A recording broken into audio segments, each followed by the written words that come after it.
বাড়ি, বাংলা ছাড়ো তাড়াতাড়ি, দিল্লি না ঢাকা, দিল্লি না ঢাকা, ভারতীয় আগ্রাসন। ভারত যাদের মামার বাড়ি, বাংলা ছাড়ো তাড়াতাড়ি, এই স্লোগান দিচ্ছে সে দেশের ছাত্র সংগঠন। ভারত থেকে যারা বাংলাদেশে পড়াশুনো করতে গিয়েছিলেন তারা ইতিমধ্যেই বাংলাদেশ ছেড়ে ভারতে চলে এসেছেন। এখন ভারতীয়দের প্রশ্ন, যদি বলা হয় বাংলাদেশে যাদের বাড়ি, ভারত ছাড়ো তাড়াতাড়ি, সামলাতে পারবেন তো? বাংলাদেশ ছাত্র যুবদের কাছে প্রশ্ন, ভারতীয়রা কি আপনাদের শত্রু?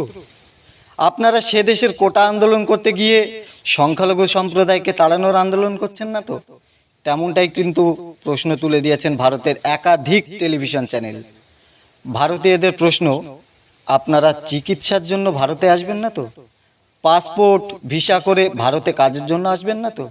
ভারতের পণ্য ব্যবহার বন্ধ করতে পারবেন তো? বাংলাদেশ থেকে আমাদের দেশে যারা পড়াশুনো করতে আসেন তারা আর আসবেন না তো? এমনটাই প্রশ্ন করছেন ভারতবর্ষের জনগণ। সবশেষে আপনাদের কাছে অনুরোধ, আপনারা নিজেদের গৃহযুদ্ধ, নিজেদের আন্দোলন নিজেদের দেশে মিটিয়ে নিন। ভারতের নাম নিয়ে নিজেদের বিপদ নিজেরা ডেকে আনবেন না। ভারতের 150 কোটি মানুষ আপনাদের দয়ায় চলে না। ভারত এখন স্বনির্ভর দেশ। জয় হিন্দ, বন্দে মাতরম, ভারত মাতা কি জয়।